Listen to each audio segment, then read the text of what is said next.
Bessent said on the deal.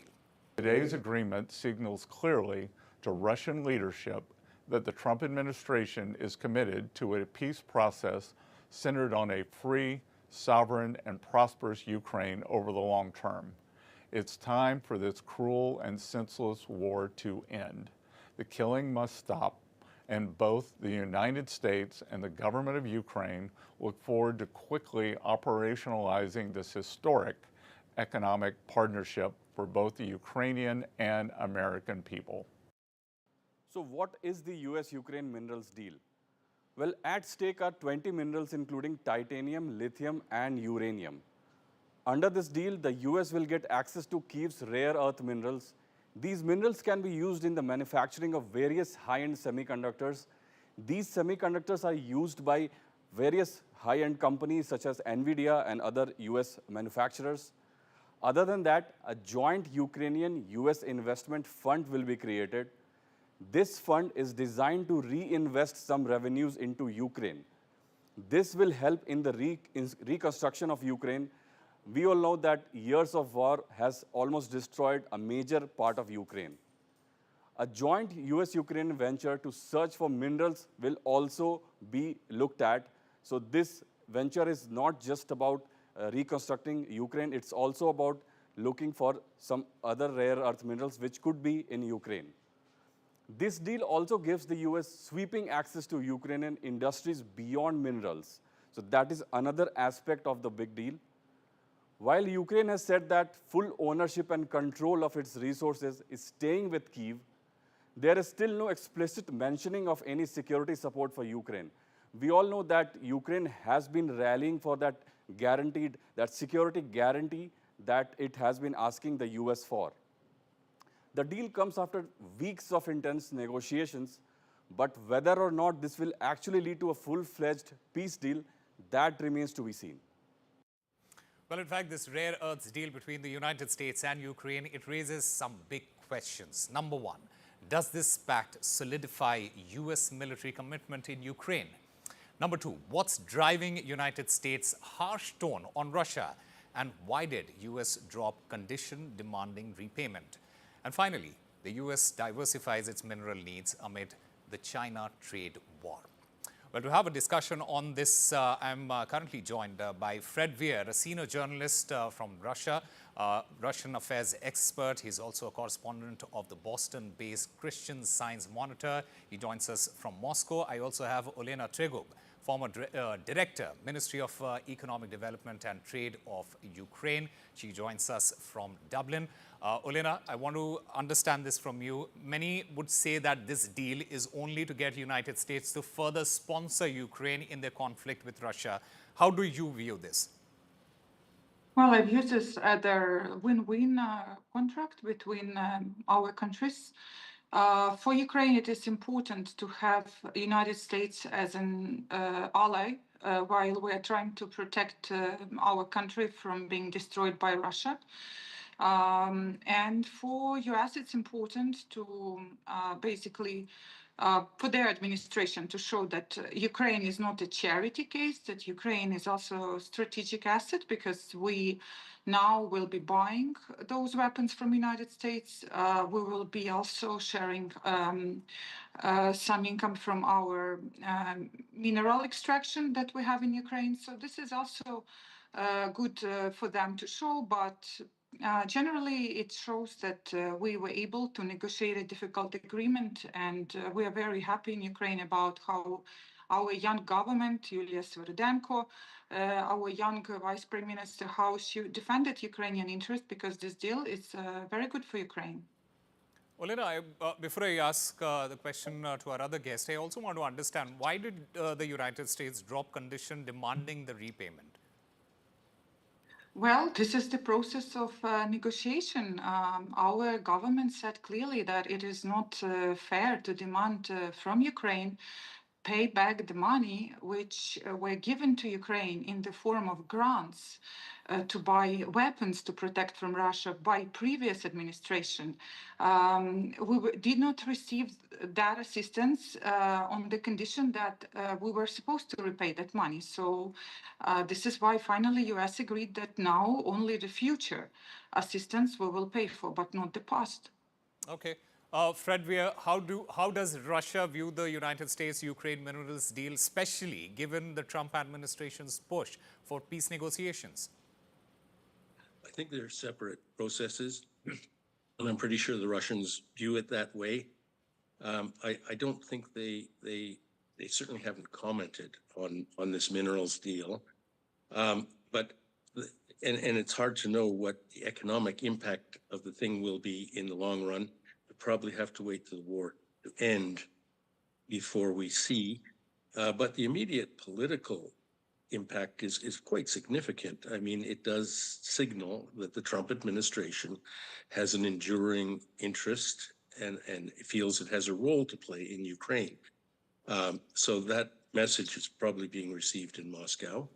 And I mean, I don't think they have any illusions that Trump is their friend or that Trump is going to negotiate a deal that serves Russian interests, but they will be analyzing it, I guess, and I think they plan to offer something of their own, because whatever kind of mineral resources Ukraine has, Russia has 10 times more, and this is I think the emerging consensus in Moscow is you've got to deal with Trump, you've got to finesse him. The man is a real estate tycoon. He loves owning stuff, and doing deals. So let's work with him on that basis. But we have to wait for Russia to respond, and they may not do so about the minerals deal. It's the peace negotiations that come first, and that's what Russia will be focusing on. But Fred Weir, how is Russia viewing Donald Trump at this moment? Is Donald Trump a friend? Is he an ally of Russia? How is Russia viewing Donald Trump at the moment? The Russians had 4 years of Donald Trump before. It was a circus. Russian-American relations were worse when Trump left office than they had been when he went in. So I don't think they have any illusions about Trump. They certainly happy about the opening that Trump created for his own reasons, opening for normalizing relations with Russia, even the peace talks, if they can be played, as it were, to achieve Russian war goals, then that's fine. But otherwise, you see, the news from the war front is that the Russians are gradually winning. And they will continue to do so. I mean, it's my perception here in Moscow that Russian society is more or less consolidated behind Putin and the war. The Russian economy is working fine, and they have no shortage of manpower. So eventually, they will win, and that's what they think. That's certainly what they believe. So if whatever Trump is doing doesn't work out for them, they'll remain on the battlefield until... About the economic impact, Olena, how will Ukraine balance the global investment with long-term economic benefits for its citizens, considering the $15 billion infrastructure cost? Well, currently all those projects in this investment fund, this is all about the future, including their extraction of those minerals and thinking about how much money we are supposed to get from those minerals, because we're not even talking about all those explorations and extractions during the war. However, what is clear is that Ukraine will keep receiving assistance from Europe to defend the country. And there is a plan, like you mentioned, there to rebuild our infrastructure after the war. There is 300 billion Russian assets in Europe which are frozen, which can be used to help rebuild Ukraine and to pay back to those countries who helped us defend our country, who didn't want to, but they had to buy weapons for us. This money probably is on the table for sure. And generally, to comment to the previous speaker, look at the price of oil today. Do you think if this price will stay low like this for 3 months, will Russia have money in 3 months to keep fighting the war? I'm not sure about that, because what we see right now, Saudi Arabia has moved towards more American position, not to help keep the high prices on oil globally. And now we can be in the period when it will be below the mark of $70, $60, which is now planned by Russia. If it is below what they estimate to get for several months, do they still have the sovereign wealth reserves funds? No, I'm not sure about that. Where will Russia take the money from for this war? Okay, Fred, we do respond to what Olena has said, and apart from that, what are Russia's plan for mineral resources in areas like Donetsk, and how does this agreement affect them? Well, first of all, if I had a dollar for every time in the past 25 years somebody has said Russia is doomed because of this or that factor, I would be a very rich man. Russia has proven in the past 3 years that it's awfully resilient. Its economy can withstand and even grow under the biggest blizzard of sanctions ever leveled against the country. And I'm quite sure that the oil price, well, it may hurt. I'm pretty sure sanctions hurt. I see no signs at all that Russia is trembling. As for the occupied territories, their plan is to incorporate them into Russia. They've annexed them under their own laws. And the rebuilding process, if what one sees on TV can be believed, is already underway. They've built, I think, completed a new railroad from Rostov-na-Donu to Mariupol. They're rebuilding Mariupol. And again, I'm getting this from Russian TV reports, but they're visual. And I spent quite a bit of time in Mariupol back before the war. So I know the city, and I can see that there's a tremendous amount of construction going on from the news reports. As for the mineral resources, and that is the Donbass is very heavy in resources. I'm sure the Russians will have plans to develop it. In fact, when the war ends, I think a lot of their war spending and the patriotic fever that has been developed will be transferred to the notion of rebuilding those territories. I think that the war spirit will continue in that form, as well as the state spending that's going on. So I think that, well, I mean, we all hope that peace will come as soon as possible, but there's clearly a huge gap between Russia and the United States at this moment. Okay. Despite the positive noises one hears. All right. The United States also claims that the deal is going to support a peace process for Ukraine's sovereignty. How will Russia interpret this, and what are its key conditions, etc.? That is some of the questions that still remain.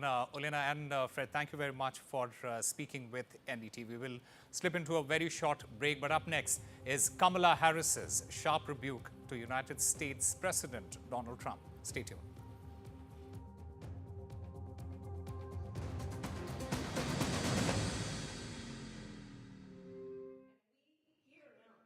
Some people think life slows down in your 50s, but I'm just getting started. And I don't want my lot to have to worry about funeral costs. Let them spend their money on nicer things. So I decided to learn more about over 50s life insurance from Cover Today. They're the only over 50s life insurer with no waiting period. Unlike other insurers who can make you wait up to 2 years, with Cover Today, you're fully covered from day one.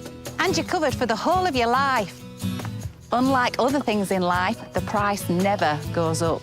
Go online or talk to their friendly UK team in just one phone call. Cover Today are the only over 50s life insurer with no waiting period and no annoying trips to the doctors either. Plus, you get your choice of a £125 gift card. Now I'm with Cover Today, I can get on with something much more interesting. To find out more about Cover Today, call our friendly UK team on 0800 470 4474 or visit covertoday.co.uk.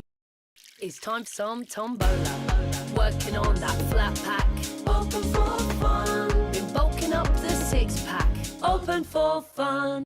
It feels good knowing that your future's in hand. Evlo can offer you a loan from £1,000 to £15,000. Get your conditional decision in minutes. When I woke up, they said, Alyssa, you've got leukemia. We found out that the chemo wasn't working. So at that point, it was like, I'm gonna die. My consultant was looking for these clinical trials, and she found this one at Great Ormond Street. I'm cancer-free now. Curing Alyssa was a world first, but cancer is still the biggest killer of children in the UK. Will you help us do more? Search Gosh Care to give £3 a month and help build a new children's cancer centre at Great Ormond Street Hospital, a home for breakthrough research with world-class facilities to help beat cancer for more children. Together, with your kind support, we can help save lives and transform children's cancer care for decades to come. Text CARE to 70125 to give £3 a month and help build our new children's cancer centre. Together, we can beat cancer for more children. Save up to £468 on your car insurance. He's just used Confused. JustUsedConfused.com. Discover the finest quality made-to-measure blinds, shutters and curtains at Blinds Direct. A huge selection of beautiful window dressings to suit every room. Handmade here in the UK with a 5-year guarantee for your peace of mind. Order your free samples today and choose your perfect design. Exclusively online, delivered direct to your door. Shop now for 30% off selected products at Blinds Direct. Create your dream home with blindsdirect.co.uk.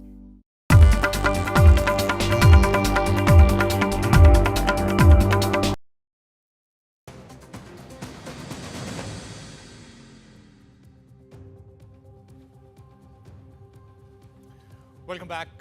In a most sharp remarks, since leaving the White House, former Vice President Kamala Harris, she took direct aim at US President Donald Trump, accusing him of driving the United States towards economic and constitutional crisis. Just one day after Trump marked his 100th day in office, Kamala Harris slammed his sweeping tariffs, calling them the trigger for what she described as, and I quote, the greatest man-made economic crisis in modern history.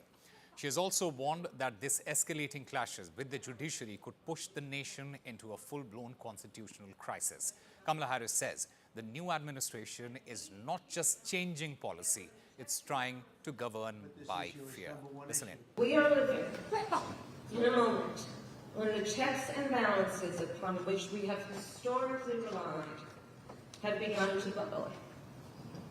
And we here know that when the checks and balances ultimately collapse, if Congress fails to do its part, or if the courts fail to do their part, or if both do their part, but the president defies them anyway, well, friends, that is called a constitutional crisis. And that is a crisis that will eventually impact everyone.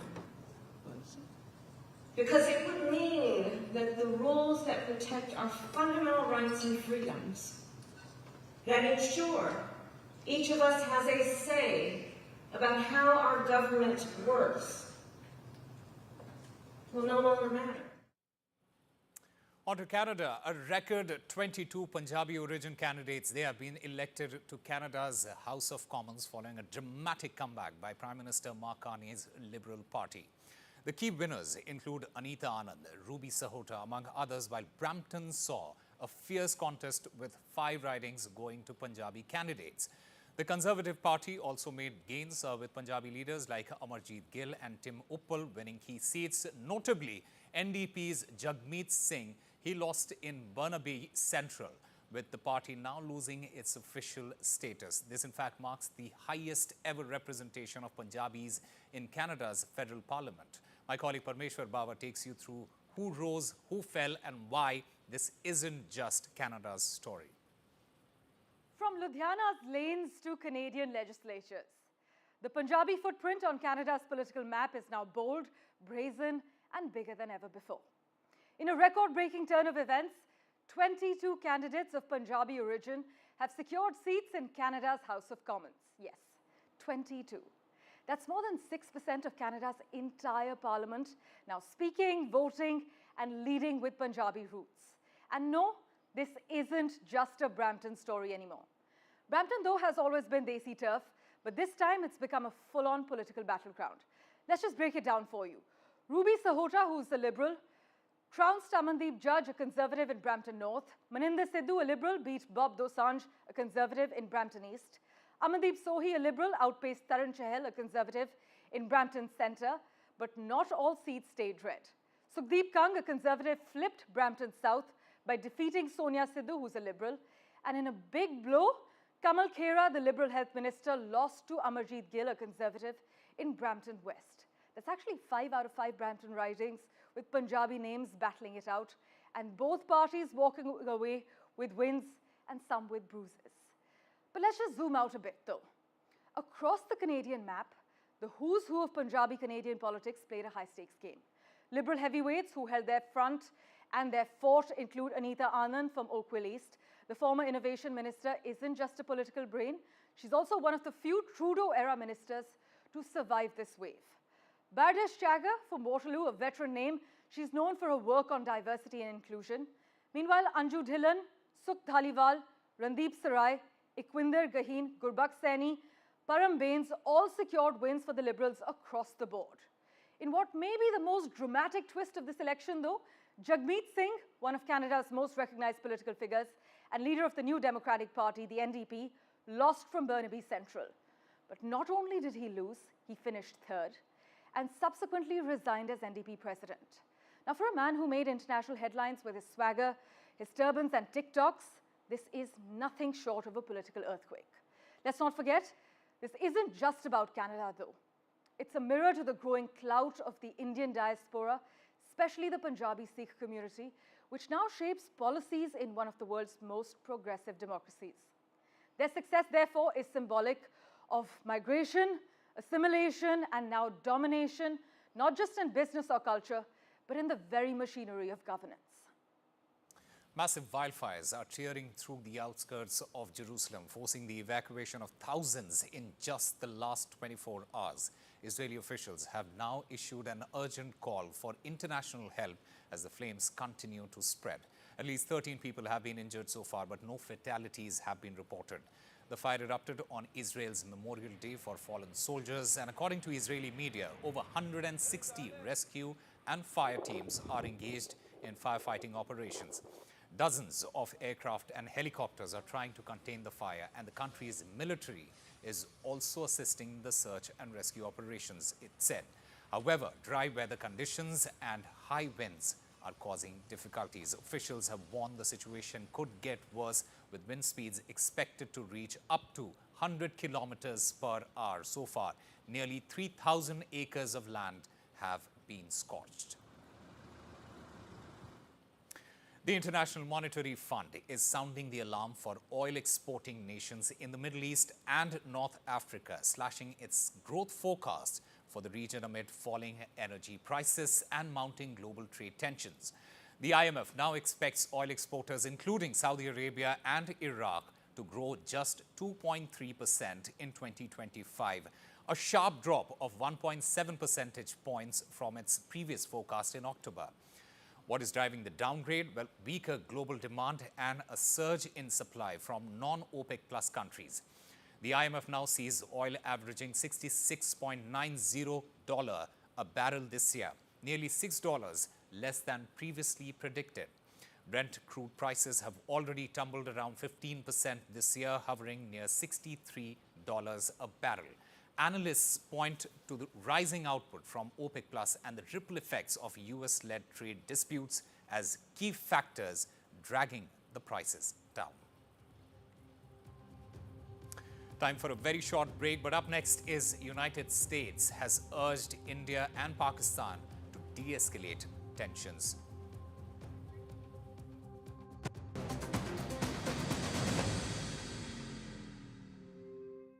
You've been nominated several times for the Grammys, but what it's been like the last 25 years? Because, music is also a fairly competitive field. It's of course, the search to find your identity is there. You want to do that. You want to probably isolate yourself from the noise. But at the end of the day, the arts as a field is also a very competitive space, isn't it? I didn't go into music to become an artist. I'd never imagined I'd make an album.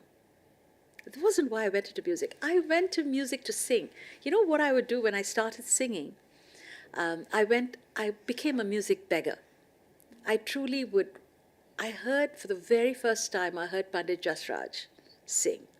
And I heard him, I was sitting in the first row because I was a patron of this arts organization. I didn't know who he was. I never heard Hindustani music.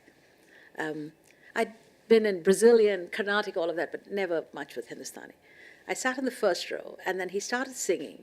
And then for the next 4 hours or 3 hours that he sang, I must have cried through the entire concert of his because it was so beautiful, so magical. And in my mind, I said to myself, I want to learn from him. And, like this, but of course, most of these people take students when you're 5 and they live with them and they travel with them and do all of this. But the universe has a way of working. And I've got to tell you a very wonderful story about Pandit Jasraj, who I wanted to learn from, but I didn't know him. And I went to a concert of his after that again. Somebody calls me up. This is a week or two after I'd had this incredible experience, and I'm telling God or the divine, I want to learn music this way. I want to experience music where this combination of bhakti and notes come together. This is what's going through my head. I'm praying. I don't know quite how I'm doing it. A friend of mine randomly calls me up and he says, 2 weeks later, and he says, and this is so bizarre, the coincidence, that I can't call it a coincidence, I call it universal synchronicity. He says, oh, I'm a single guy, and I'm going to have Pandit Jasraj to my house for dinner tomorrow. But they have just called me up and given me a list of dietary requirements for him, which I cannot meet because I'm a single guy. I was going to order Chinese food, but he doesn't eat onions, he doesn't eat garlic, he doesn't eat anything. I don't know what to do. Do you think we can move the dinner to your house? And, because you've got cooks and stuff, so maybe you can do it. I said, of course, this is the guy I've been dying to meet. Yeah. So this is how I met Pandit Jasraj, and then I begged him to teach me. And I met all these teachers. So for me, this journey of finding music was never about performing. And when Pandit Jasraj gave me his senior most disciple to teach me, Pandit Girish Vazalwar, who passed away, I would sing for 10 hours a day.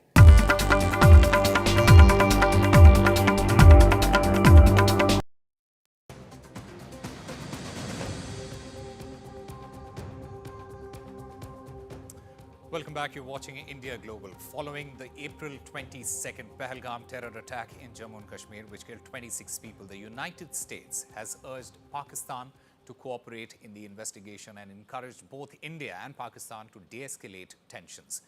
Defense Minister Rajnath Singh, he spoke to the US Defense Secretary Pete Hegseth with the Defense Minister saying that Washington backs India and has called the world to condemn terror. The US Secretary of State Marco Rubio, he spoke with Indian Foreign Minister S. Jaishankar and Pakistani Prime Minister Shehbaz Sharif, emphasizing United States support for India against terrorism and pressing Pakistan to assist in probing the attack attributed to the Resistance Front, a group that is linked to Pakistan-based Lashkar-e-Toiba. Pakistan has denied involvement and calls for a neutral investigation. Now, amid heightened tensions, including India suspending the Indus Water Treaty and both the nations closing air spaces, Marco Rubio has stressed re-establishing direct communication to maintain peace.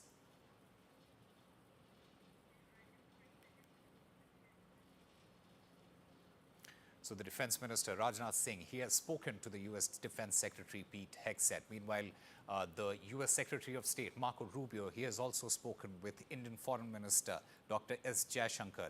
He has emphasized that US is supporting India against its fight against terrorism and also pressed Pakistan to, in fact, assist in probing this attack. Pakistan, it has denied involvement and it has called for a neutral investigation now amid heightened tensions, which led to India suspending the Indus Water Treaty and both the nations closing their airspaces. Marco Rubio has now stressed re-establishing direct communication in order to maintain peace.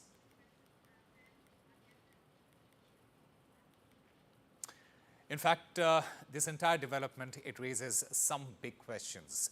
Number one, will the United States be able to de-escalate tensions between the two countries? Will this affect United States arms delivery to Pakistan? That is another big question. And is pariah Pakistan now isolated on the global stage? In fact, to discuss this, I have with me Major General Sanjay Meston, former Indian Army and strategic analyst, served in Jammu and Kashmir in Pakistan and China border as well. I also have Mr. Rubinder Sachdev, foreign affairs expert. Mr. General Meston, I want to come to you first. What should we make of this statement by Marco Rubio? See, Marco Rubio is very clear. But the fact of the matter is that they want both India and Pakistan to de-escalate. Who is the problem creator? It is Pakistan. True. And it has created so many problems for India. It's the state sponsor of terrorism, that is well-known foreign policy. And at the same time, United States has suffered. Where was 9/11 conceived? It was on Pakistan soil. Where was Osama bin Laden found? It was in close to Kabul Military Academy at Abbottabad. What did the US do? Did they de-escalate? They went and struck Osama bin Laden. So now there is no question of any de-escalation till the time Pakistan does not shed terrorism. And is very, very clear that it should not sponsor state terrorism in India. And it's been doing since how many years? 1947, 1965. 71, thereafter Kargil. It's continuing terrorism all over. So many bomb blasts it has done all over India. Yeah. So why should India keep keep quiet? Now it is time for India, once and for all, to hit them hard and hit them back, because we cannot accept any foreign mediation. Now we want the people to support us, and that is what we want, because they have to be taught a lesson. They have the ones who 9/11 was planned here. Yeah. Osama bin Laden was found here. Yeah. So America realizes it. The world realizes it. Whether it was strike on UK, whether it was on France or any part of the world, most of the strikes have been originated from Pakistan. And which country today, if Americans are asked, which country is the epicenter of spreading Islamic terrorism? And even President Trump has mentioned that is the biggest danger now in the country. Which country? Absolutely. I think it is clear. It is Pakistan. Absolutely. So when the whole world realizes, I fail to understand why they want now that it should de-escalate. I would put it other way. Marco Rubio should be very clear, tell Pakistan, stop terrorism. Otherwise, we will take necessary action. Absolutely, and the entire world should come together to speak that language. Very well said, sir. Yeah. Mr. Sachdev, let me come to you. Just a couple of days ago, Pakistan's defense minister, he said that Pakistan has been doing United States dirty work. Now, the United States has come out very strongly. Will the United States now step up the pressure on Pakistan in this particular context? Because what we heard, the US lawmaker, Rich McCormick, he has warned Pakistan, saying that Pakistan is messing with United States intentions. Thank you so much. A pleasure to be with you and General Meston. See, I think what we should be doing theoretically, one approach right now, we should be telling the Americans that it is time for tit for tat. We have to use the words clearly. And the reason I'm saying these words will resonate with American leadership, with Trump, tit for tat. We've been hurt too often, too long, and now we want to give them back. So, Mr. Secretary of State, what you do is you tell Pakistan, we are going to hit them. You tell and you pressure Pakistan that whatever Pakistan is thinking of reacting, retaliating, Pakistan should lower it down. See, if we take a hit or if we make a hit, Pakistan will retaliate. We don't know how, in a certain sense, right? What Americans should do is that pressure Pakistan to listen, whatever its retaliation, because otherwise we are telling them if Pakistan retaliates, then it's going to be a big war. Right now, it's a tit for tat, right? And in that context, I think, yes, not mediation, but sometimes you need, postmen. Let's say, let America be our postman to Pakistan because we are not talking to them directly, right? True. And so I think that should be our approach, which could. And then let Pakistan, retaliate at a lower level, which we are able to defend, play out that charade. Let Pakistan play a charade. It will have to play a charade of protecting itself, right? So the Americans can put pressure on Pakistan with respect to that. Forget about, chasing or investigating who the terrorists are or, investigation by the Pakistan government, etc. I mean, that's usual down the rabbit hole. Yeah. This is what we want. But Mr. Sajdev, what realistic leverage does Pakistan have here? Because in the past as well, there have been instances where Pakistan has handed over terrorists to the United States. Pakistan has also assisted United States in their war with Taliban. And it is quite likely that they will side with the United States again if it comes to a situation with Iran and the United States. Is that a leverage that they can utilize and they want to utilize? What is your opinion? No, they will, they have to, perform and act like a state, a responsible state, right? So that is what they will do. But, the point is that we do not know. We do not know what the mix is. We do not know, how many of the ISI are completely, radical. Some ISI may be, professionals, fair enough. But how many are radical, we don't know. And looking at the track record, what they're doing, we would want the entire ISI to go. Yep. General Meston, will this situation have any sort of effect on United States arms delivery to Pakistan? What do you think about that? Yeah, it should have a total impact. I think United States should cut off every arm delivery to Pakistan. Pakistan cannot, extract leverage throughout. It extracted during the Soviet intervention in Afghanistan. That time they extracted. In fact, that is a time when the seeds of this Islamic radicalism was, sown. And Mujahid, Jihad, all these words then were being talked about. So they extracted their pound of flesh when the Americans were helping, the eviction of Soviet Union from there. Next is when 9/11 happened. Again, the United States and 52 countries part of the ISF, they were in Afghanistan. So they had to go through Pakistan for all their logistics. So again, Pakistan extracted their pound of flesh. So Pakistan has always extracted their pound of flesh.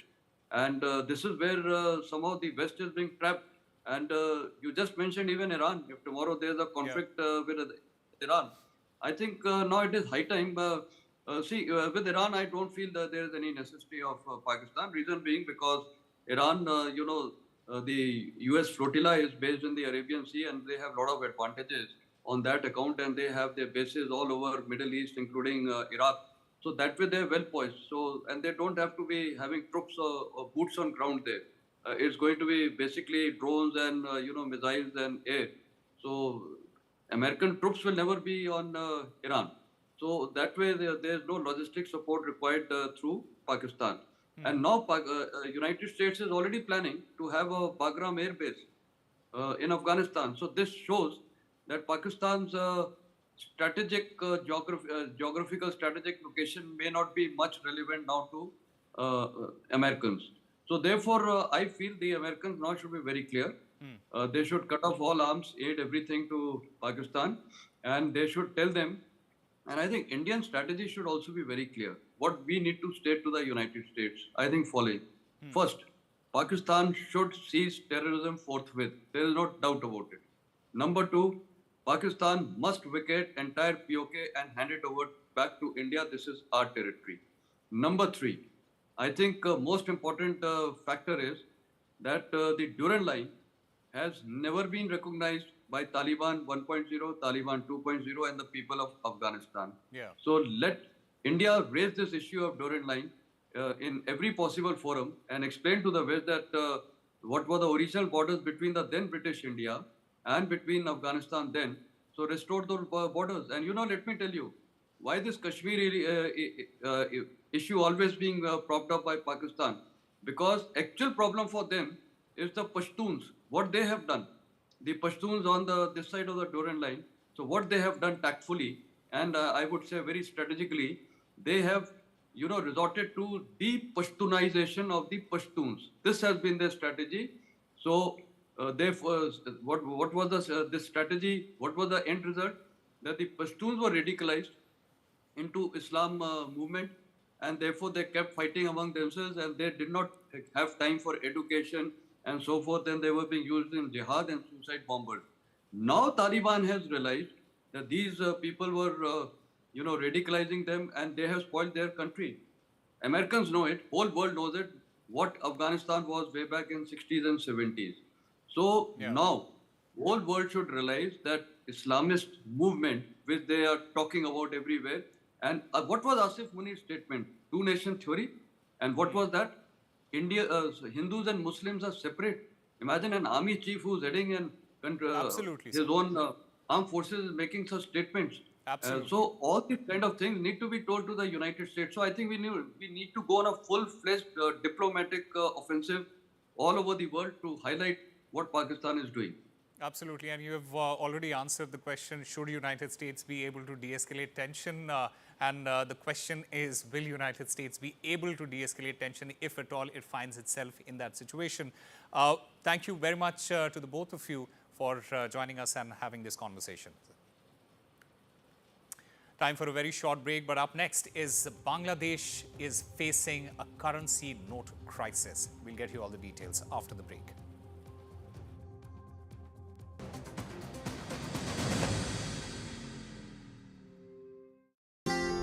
When Tony passed, we wanted to celebrate him his way. All he ever spoke about was bite this, bite that. I'll never forget our first date. Huge grin on his face as he rode up on that big noisy thing. And that's exactly the way he'd want to be remembered. At Co-op Funeral Care, we know everyone is different. That's why we offer funeral plans to funeral services that are personal, every step of the way. Don't miss Sharp's half-price spring savings. Get Sharp's bespoke fitted furniture for every room, from living spaces to home offices and bedrooms. Many ranges are now half price, including our must-have Manhattan range. Our exclusive Space Plus system means we won't be beaten on space. Plus, you get our 15-year guarantee for total peace of mind. Refresh your home with Sharps this spring. Book your free home design visit today at sharps.co.uk. Please, can you send someone out? The poor thing is so skinny, I don't think he can walk. Okay, let me take an address. Today, the RSPCA will answer over 2,000 calls about animal cruelty and neglect. It's just completely unacceptable, isn't it, mate? Today, we will need to take over 100 animals into our care. Today, we urgently need your help to save them. Please call 0800 121 4230. Every minute of every day, animals are suffering heartbreaking cruelty and neglect. A gift of just £2 a month will help us do even more. Answer more calls, rescue more innocent animals and provide more life-saving treatments. But today, animals are suffering terrible abuse and neglect. Help us save them. Today, please call 0800 121 4230 or text TODAY to 80039 and give £2 a month. Thank you. Family life. It's made of ups and downs, and those little moments. But should the unthinkable happen to you? Life insurance from Legal & General can help look after monthly bills, the roof over their heads, childcare costs, and most importantly, your family. Because no one protects more families in the UK than us. Premiums start from £5 a month and they never rise. Plus there's a £100 gift card after you apply. Legal in general. Ensure life goes on. When I woke up, they said, Alyssa, you've got leukemia. We found out that the chemo wasn't working. Cancer is still the biggest killer of children in the UK, but innovative new treatments could help beat cancer for more children like Alyssa. I'm cancer-free now. Text, call or search to give £3 a month and help build a new children's cancer centre at Great Ormond Street Hospital. So together we can save more lives.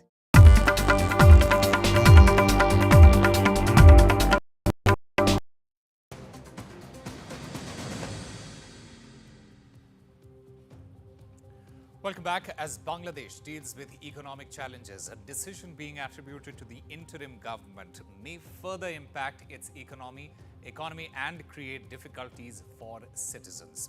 A currency notes crisis has hit Bangladesh after reports say that the interim government led by Mohammad Yunus has pushed forward with the decision of halting the issue of currency notes featuring Bangladesh's father of the nation, Sheikh Mujibur Rahman. While the Bangladesh government has not issued an official communication regarding this decision, reports suggest that the abrupt halt in issuing currency notes featuring Sheikh Mujibur Rahman is leading to a shortfall of currency notes in circulation. To add to the trouble, the country's central bank will now look at dealing with old currency notes worth around 15,000 crore taka. And my colleague Saurabh Gupta joins us to get us more on this. Saurabh, this is truly a catch-22 situation for Mohammad Yunus as well as the interim government there. Well, no official communication has come on this issue, which is why it's also even more challenging for citizens because they are bearing the brunt of what is being seen as a currency notes shortage. Now, Bangladesh's informal economy largely depends on cash transactions, and therefore to have a proper supply of currency notes is extremely important. According to some estimates, the informal economy almost makes up 40% of Bangladesh's GDP. So if that's the case, and if that informal economy is dependent on cash, then it's very, very important to have a supply of currency notes. And of course, the decision is being attributed to some sort of motivation to remove the legacy of Bangabandhu Sheikh Mujibur Rahman. Currently, currency notes have his image. There's an effort to wipe out his legacy, and that's why perhaps this decision has been made. But again, there's no official communication on this, but there is indeed a currency notes shortage in Bangladesh. All right, Saurabh Gupta, thank you very much for getting us the latest. Research has highlighted that limited access to antibiotics is fueling the spread of superbugs, drug-resistant bacteria. In many regions, inadequate healthcare infrastructure, poverty, and regulatory gaps restrict antibiotic availability, leaving infections untreated or improperly managed. This drives resistance as bacteria evolve unchecked. The WHO estimates 1.27 million deaths annually from antimicrobial resistance, with low and middle income countries hit the hardest. Solutions include improving access to effective antibiotics, enhancing diagnostics, and promoting responsible use to curb misuse. Investments in new drugs and global coordination are critical to tackle this growing crisis. We'll try and understand a little bit more from Dr. Viranchi Shah, the National President, Indian Drug Manufacturers Association, the IDMA. Mr. Shah, thank you very much for speaking with NDTV. What I want to understand from you is what key healthcare improvements are needed in especially low and middle income countries in order to boost antibiotic access and curb superbugs. Gaurav, thank you so much for having me on the show. Indeed, antimicrobial resistance and dealing with antibiotics is a very important issue for the low and middle income countries because infection constitutes a major health requirement for all these countries. If you look at India, out of the approximately 21,000 crores of market size we have, almost 26,000 crores is the size of the antibiotics or anti-infectives that are sold in India, which is almost 12% of the market volume. So indeed, this is a very important therapy. As far as India is concerned, I would say that most of the antibiotics or anti-infectives, they fall in the list of national list of essential medicines. And when they are a part of national list of essential medicines, the prices of these drugs are controlled by the central government under the drug price control order. And therefore, in my personal opinion, there is very little issue of excess or availability of these drugs because they are priced in a way which a common man can access, and also beyond that the government has Jan Aushadhi Kendras and several other ways in which very low cost solutions for these kind of antibiotics, anti-infectives are available in India. But the major problem, if we talk about India, is not of excess, but I would say indiscriminate use to some extent. Because in India, it's very easy to go to a chemist shop or pharmacy and ask for an antibiotic.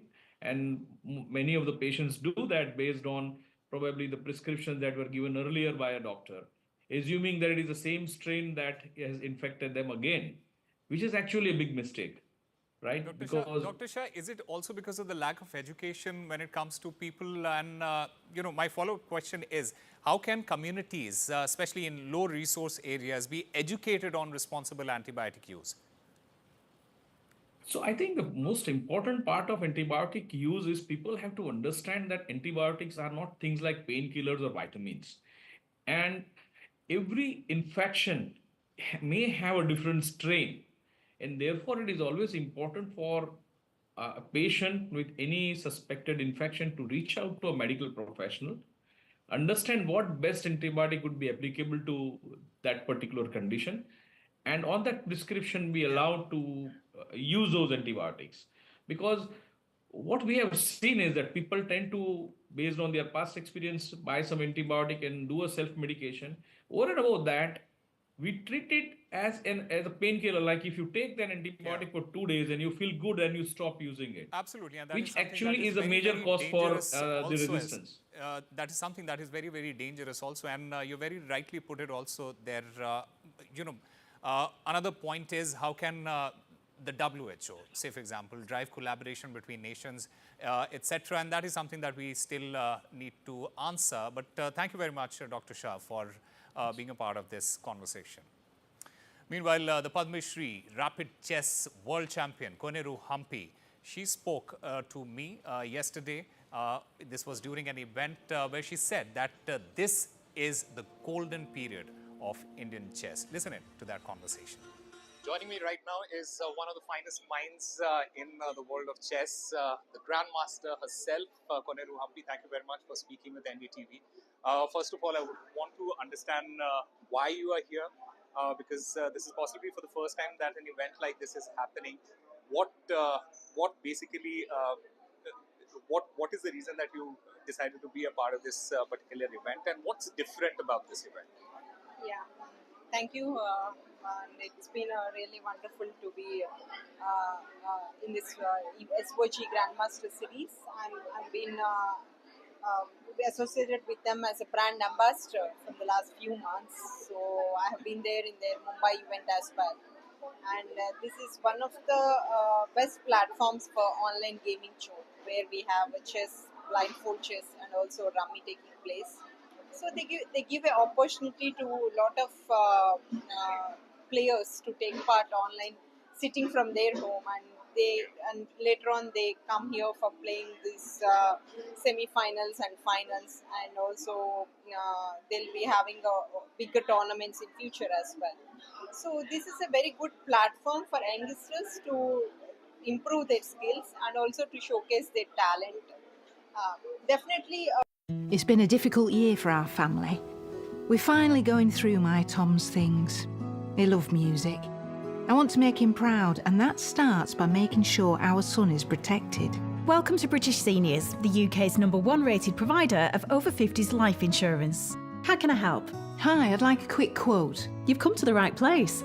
We're proud to offer our seniors lifetime guarantee. With 100% of claims having been paid, we guarantee your premiums will never go up and that you'll speak to one of our specialists in the UK. That's great. Depending on your age, your loved ones can get a cash payout up to £10,000, and the cover is in place for your whole life. What are the next steps? It couldn't be easier to apply. If you're a UK resident aged 50 to 80, you're guaranteed to be accepted, and you can arrange everything in a matter of minutes. There are no medicals or blood tests. Prices start from just £4.52 a month for £1,000 of cover. That's less than I thought. That money could help with my funeral costs or be left as a gift for the family. I'll do it. As the UK's #1 rated provider of over 50s life insurance, Pragyananda, Arjun, Arvind Chidambaram, Neha, a lot of players are coming up. You have Vaishali, you have Vaishali, yeah, Vaishali, Divya, like many players coming up. So I think all these things, have an impact on these young players. So they also get motivated by seeing them, and they also build that confidence that we can also do something in the international level.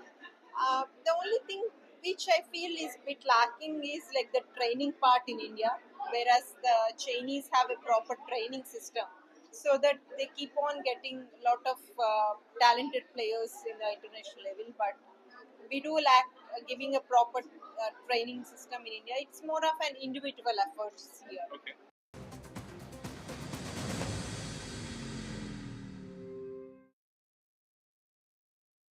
It's been a difficult year for our family. We're finally going through my Tom's things. They love music.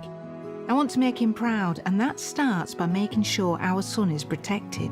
welcome to British Seniors, the UK's #1 rated provider of over 50s life insurance. How can I help? Hi, I'd like a quick quote. You've come to the right place.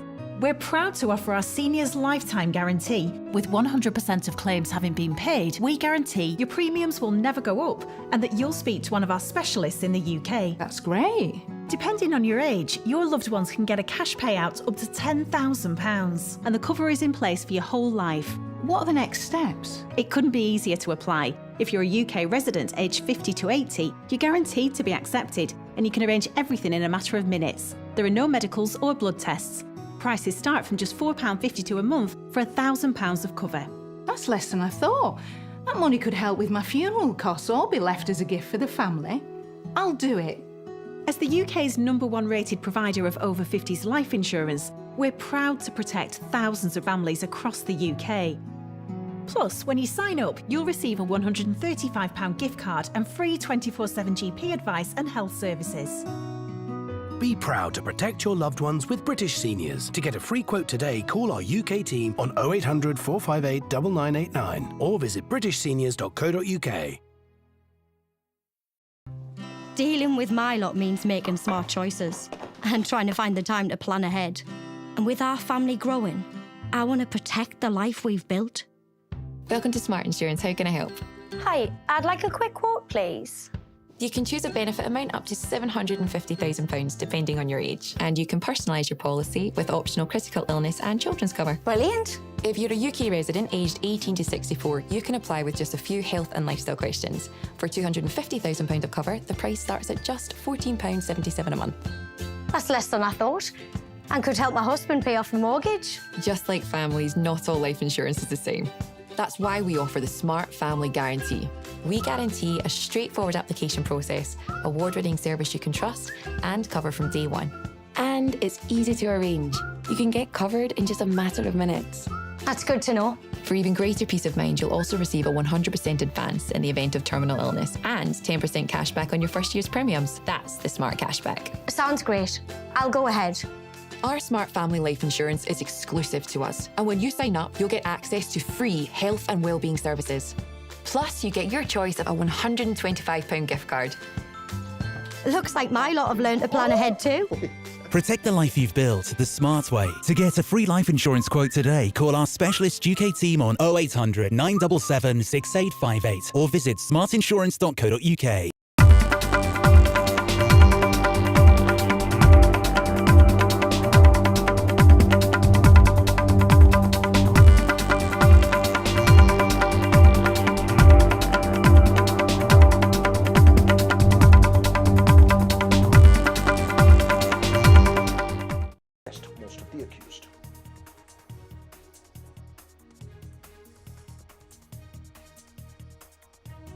Well, our focus this evening, a day after the Centre's decision to include caste enumeration as part of the national census, the political exchange continued to dominate the conversation.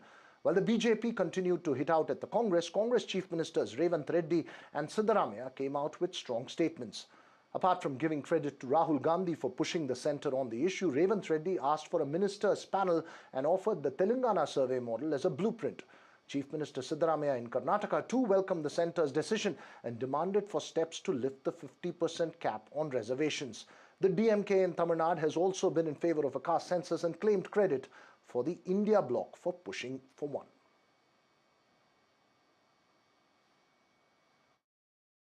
Caste in our social system, caste is a reality.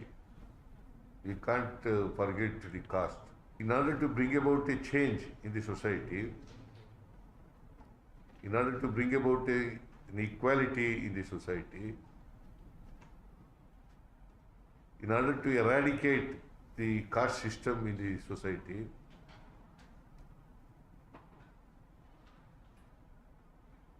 we have to conduct socio-economic and educational survey. So I'm just going to ask you, you have said the vision of Rahul Gandhi, despite being in the opposition, has created this revolutionary policy decision. But has the BJP stolen the Congress thunder politically?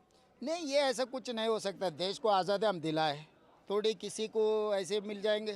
तो तेलंगाना हम दिए, कोई कितना भी बोलने दो, political benefit तो नहीं मिलने वाले. लोगों को, जनता को बेनिफिट मिलना है. हम कांग्रेस पार्टी कभी भी पॉलिटिकल बेनिफिट के लिए हम सोचदार नहीं करते. राहुल जी और गांधी परिवार ने देश के लिए सोचते. देश के जनता जो मांग रहा है वो काम करने के लिए हम कोशिश करेगा. राहुल जी जो सोचदार है, मोदी जी ने अडॉप्ट कर लिया, अच्छा है. इसीलिए राहुल जी कल अप्रिशिएट किए. तो जब अच्छा काम किए तो हम लोग पीछे नहीं हटते, हम लोग अप्रिशिएट कर देते. इसीलिए आज तेलंगाना राज्य के सरकार के तरफ से मैं मोदी जी को अभिनंदन देना चाहता हूं. आगे भी टाइमलाइन दे दो, टर्म्स ऑफ रेफरेंस भी सही तरीक़ा से करो, ग्रुप ऑफ मिनिस्टर्स का एक कमेटी बना दो और ऑफिसर एक्सपर्ट्स कमेटी भी बनवा दो. आप जब पॉलिटिकल पार्टी से चर्चा करो, स्टेक होल्डर से चर्चा करो, सिविल सोसाइटी से चर्चा कर दे के within time frame he has to deliver. इतना ही हमारा मांग है. तो हम साथ मिलकर काम करने के लिए हमको कोई एतराज़ नहीं है, क्योंकि देश में 140 करोड़ जनता के लिए जब अच्छा हो रहा है, भला हो रहा है, तो इसमें राजनीति देखने का ज़रूरी नहीं है. But there is a war to take the credit for this, isn't it? You have been tweeting, many of your leaders have been tweeting about how it started with the Bharat Jodo Yatra, that Mr. Rahul Gandhi had actually put this as a national agenda. तो इसीलिए मैं कह रहा हूँ, ये agenda, ये benefit लेने का हम कोशिश करने का कोई ज़रूरी नहीं है. लोग को पता है राहुल गांधी जी ने जो 150 दिन 4000 किलोमीटर जो पादयात्रा की है, कन्याकुमारी से लेकर कश्मीर तक हर जनता से मिला है. जनता लोगों का दिल का धड़कन सुना है. इसीलिए राहुल गांधी हर जगह में बोलते गए. Yesterday it was Rahul Gandhi who spoke about Telangana model. आज रेवंत रेड्डी ने हमसे बात करी NDTV से. उन्होंने कहा कि सरकार को हम धन्यवाद करते हैं, नरेंद्र मोदी जी को हम धन्यवाद करते हैं कि उन्होंने कास्ट सेंसस की बात करी, लेकिन तेलंगाना से कुछ सीखना चाहिए. जिस तरीके से तेलंगाना ने पूरा सर्वे कराया है कास्ट का, उस तरीके से देश को करना चाहिए. जो तेलंगाना में सेंसस नहीं हुआ है, सर्वे हुआ है, वो फर्जी है. कोई साइंटिफिक मेथड नहीं है, कोई कंस्ट्रक्टिव सर्वे भी नहीं था. पहला कुछ रिपोर्ट तैयार किया, सूरे तेलंगाना के जनता के लोग, ओबीसी के लोग पूरे उसमें हाहाकार मचा था. फिर 2 दिन लेकर फिर सेक्रेटरी में बैठ के फिर सर्वे किया बोल के झूठा एक फर्जी रिपोर्ट किया है. उसमें भी 10% बीसी मुस्लिम, बीसी हिंदू, बीसी मुस्लिम, हिंदू बीसी, मुस्लिम बीसी, ऐसा सर्वे करके 10% ओबीसी में मुस्लिम को जोड़कर सर्वे किया है. ऐसी सर्वे भारतीय जनता पार्टी सरकार केंद्र में, देश में हम नहीं करेंगे. भारतीय जनता पार्टी जो भी काम करेगा कंस्ट्रक्टिव काम करेंगे, और जो भी करेगा ओबीसी के हित में करेंगे, जो भी करेंगे देश के हित में करेंगे. सभी लोगों को न्याय मिलना चाहिए. भारतीय जनता पार्टी पहले से ही तय किया है. आपको मालूम है, जो भी भारतीय जनता पार्टी समय समय पर निर्णय लेते हैं, देश के हित सोचते हुए निर्णय लेते हैं. इस ओबीसी का जो पॉपुलेशन सर्वे करना चाहिए, इसमें भी देश के हित में ही लिया है. मगर कांग्रेस से डर के, राहुल गांधी से डर के, राहुल गांधी के सर्टिफिकेट के लिए राहुल गांधी को क्रेडिट देने के लिए कोई निर्णय नहीं किया हम। Are you saying that it's a political motivated survey that was done in Telangana? 100% फर्जी सर्वे है, political motivated survey है। Well, that political exchange will continue. But apart from that, in states like Karnataka, where there has been a sharp exchange over the socio-economic survey data and refusal by several sections to accept the finding, raises the question that if nationally, is it easier to conduct one and more difficult to accept its findings if it threatens the caste status quo in some places? Joining me this evening, a special panel, Brijesh Kalappa of the Congress will be joined by Dr. Ajay Alok of the BJP in a bit from now, author of Courseware Polity Simplified and former IAS officer R. Rangarajan, noted cephalogist Sandeep Shastri and Professor Chandan Gowda. Thanks to all of you for joining me here this evening. For a change, before I get to the politicians on this panel, let me get to the academic voices. Ranga, first to you. With caste enumeration in a national census, it would be fair to say that the arguments and data from surveys in states like Karnataka and Telangana become redundant. Yeah, thanks Veera for having me on the show. Yeah, you can say that. I mean, to begin with, short answer to your question, yes. The fact is, census is in the union list. And so once the caste census is made by the center, that data will override. But if you look at it, the demand for a caste enumeration started from states which are ruled by opposition. In fact, Mr. Nitish Kumar started this exercise in Bihar when he was in the opposition and not part of the NDA alliance, and he completed it first. Then Telangana and other states which are opposition ruled have done it. So they can continue to use it for their internal purposes, but after this census is done, the data that will be there, because those are surveys, this is a proper 100% enumerated census. So this data will be more scientific, it will be more reliable, and all the actions that need to be taken by the state governments also is likely to be determined by this data. You can say that. Right. You're saying it is likely to be determined by that data. Chandan Gowda, given the experience that one has had in Karnataka with the socio-economic survey, you have been speaking for a while about the need for a decisive number and data from the census which can be undisputed. Do you believe that this would be the final word when it comes to perhaps data or information that could threaten or challenge status quo in several states? Yeah, Veera, the census data is of high quality and it will have enormous credibility in the public eye. And unlike the previous panelists, I won't think the data already collected by the surveys in Telangana or Karnataka would be redundant. I think there is always there for cross-checking, verification if the occasion arises. But the census data is going to be the definitive standard data to create your policies against. And also, it saves money for all the other states that haven't done it. And I hope it becomes an annual